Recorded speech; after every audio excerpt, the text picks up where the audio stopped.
It's the time to get down.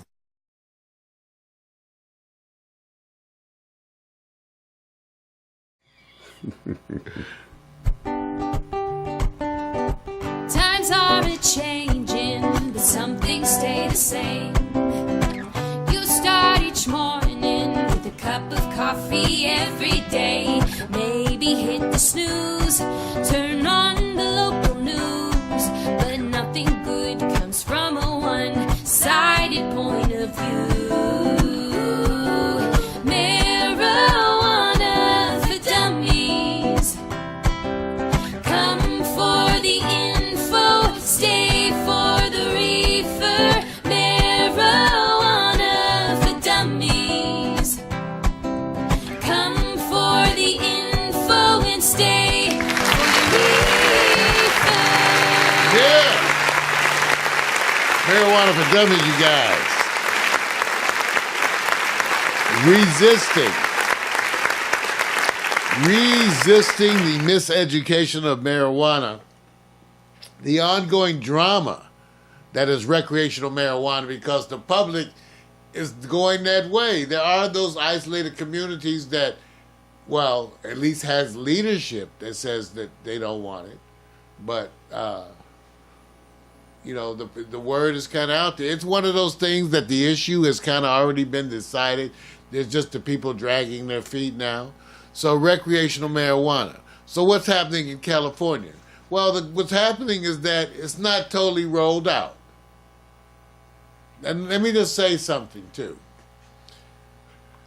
Administratively dragging their feet, you know, getting the paperwork out to the people, then figuring out the ways to which they're going to monitor the people. That's another thing. You can have requirements that for these folks to sell the recreational marijuana, but you also then have to have inspectors and people that can then enforce those rules. Right. And maintain that environment. There's also the ongoing issue, which is everywhere has this issue, is where are people to consume marijuana? So that hasn't been solved. So what exists in California still is a state of relative confusion. And so I would tread lightly. Plus the police are in heightened alert. There's a whole issue with how to screen people for marijuana intoxication. We're going to be trying to get some more information on you, the best available information as it is happening here in Los Angeles. But please be aware it can be totally different in your own community. But those are ongoing issues. So part of the problem with marijuana right now, recreational marijuana, Vic, there's not the information flow that you would expect. We're going to be seeking out those in 2018. Right. I'm going to be attempting to find, at least in the beginning, what I'm going to attempt to do is find you those outlets that have information that I think we can trust. You know, sometimes they fool me too, just like they fool all of us. But right. I'm going to try to identify those information outlets so we can use them, so you can follow this. So you can follow what's happening in California and also in the other places. In the meantime, in California at least, I can tell you this. The average cost of a medical marijuana card in California is probably $30. You can get them $25 some places, $35. It's rarely anything like $50. In the meantime, I would suggest most people go on and have the medical marijuana card. Additionally, it'll offer you some protections when you travel to some places, because more and more states are recognizing other states' medical marijuana cards. So like I use my California medical marijuana card in Las Vegas. Okay, because when I got to the dispensary in Las Vegas, they were sold out of recreational marijuana. So I signed in with my medical marijuana card and got medical marijuana from the same place. You see the inconsistencies? Yeah. They abound. So again, it's evolving in California. We're telling people to take their time, be careful of their own individual communities. Okay? I'm suggesting that people get the card, no matter what, that they have the card, that they be increasingly aware of operating any vehicles while under the influence do their best to not put themselves in that situation. With the current availability of things like Uber and Lyft, Right. feel free to use that more. Okay. Then you could smoke and eat or have edibles and use Uber, but don't do it and drive. Don't do it and drive. You're putting yourself at risk, and that's a whole new thing. Now, the ongoing issue, you guys, that I have to hype on, is where to smoke. And let me just tell you, I'm having a wonderful hybrid. They have these weird names. This is like Play a G. What? Wait. Play a G or something. Play a G. Play a G. Okay. See, every dispensary is allowed to grow and distribute their own brand.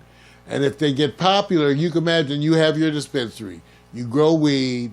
Everybody likes it. You give it a name, Glenda's Titties or something. What? Because you love Glenda. Okay, And you you know love her what? breasts. I'm just saying I'm just saying there's weed like this. They have names like that. You go like, wow. Man. This name of this weed is All right. Paul's Penis. Because the people growing it name it in ways that are crazy. Some of the names are absolutely crazy Right. because the dispensaries themselves are allowed to have a strain. And you can imagine how exotic people are. You can imagine. Right. They name it based on... No So doubt. and people like to make names so that when you go into the dispensary, you have trouble saying it. You know, remember there were some drinks that were like that? Like there was a drink called Slow Comfortable Screw up against the wall. Remember that? When did this happen? That was back in the 80s. It was a combination of a slow gin fizz screwdriver Oh, this is alcoholic drink. and Harvey Okay. Wallbanger. Okay. Yeah. It was like they were making combinations and they were giving them these weird because it was, I mean, it was very entire. It was a combination slow gin fizz with Southern Comfort screwdriver which had orange juice, like a Harvey up against the wall, like a Harvey Wallbanger. Right. I don't remember what was in it. But anyway, so the weed strains, they do have weird names. Okay, that's not just me. They do. Because and that's why. If you ever wonder why, you know, why they have the weird names. Right. Because, you know, and so this one is Player G. Player G. Okay. It's a hybrid. Because I told you the difference, you know, I have to have usually a sativa in the morning because if you have an indica, you're going back to bed. Right. You're going back to bed. Yeah, I feel you. Go there. All right. So we'll be bringing you some of that stuff, upcoming stories. Remember, letting you know in California where you're going to smoke because, again, we're schizophrenic. There's no place that you can really smoke. Right now, it's up in the air whether or not your landlord can have provisions that are against you smoking. Right. Okay? You certainly cannot smoke in public. You can't smoke in your car. Almost no one allows you to be parked somewhere smoking. So don't be shocked by that. A lot of people will, what? I'll say it again. You can't be sitting in your car with the windows rolled up smoking. No, not even with the windows rolled up. No. It's a $600 fine in Vegas. It's a big fine here, too. So you cannot do that. So we have to figure out where you can smoke.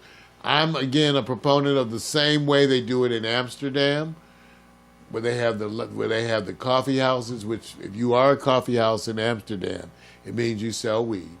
But I'm for having those establishments where people go inside, off of the street, not public display of smoking, even though I can tell you in Amsterdam, if you go to the park in the summertime, people are smoking joints.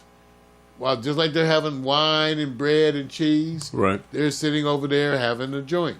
So in Amsterdam, it is like that, but you don't see people walking down the street. Very, very specific sort of rules, cultural mores about where you do these things. But we need something like that. But again, we need some kind of a marijuana lounge, Vic. You need to have some place for people to smoke. No, I'm leaving it up to those who thought of everything else, and then I think people are just doing the wait and see. I think it's like apps. There are some people who can't wait to go find the lounge. There's some people who are getting ready to build it, and there's some people going like this. Let's wait to see if that lounge has a roof. And I just think it's like apps. Well, they're open in Vegas. They're doing things differently here. They're not quite calling it, Right. but they definitely have events where you can come and smoke. Right. Blah blah. And so people are, working that line. Yeah. No, I believe it. I just think it's the debugging. They're going, let's see what happens, where the energy goes, what we have to watch out for. More importantly, I think it's just the natural evolution of a probationary period that people do evaluation. Smoke up. Yeah. Go do your thing, man. Times are a-changing, but some things stay the same. You start each morning with a cup of coffee every day. Maybe hit the snooze, turn on the local news, but nothing good comes from a one-sided point of view. Marijuana for dummies. Come for the info, stay for the reefer. Marijuana for dummies. Come for the info and stay for the reefer. Marijuana for dummies.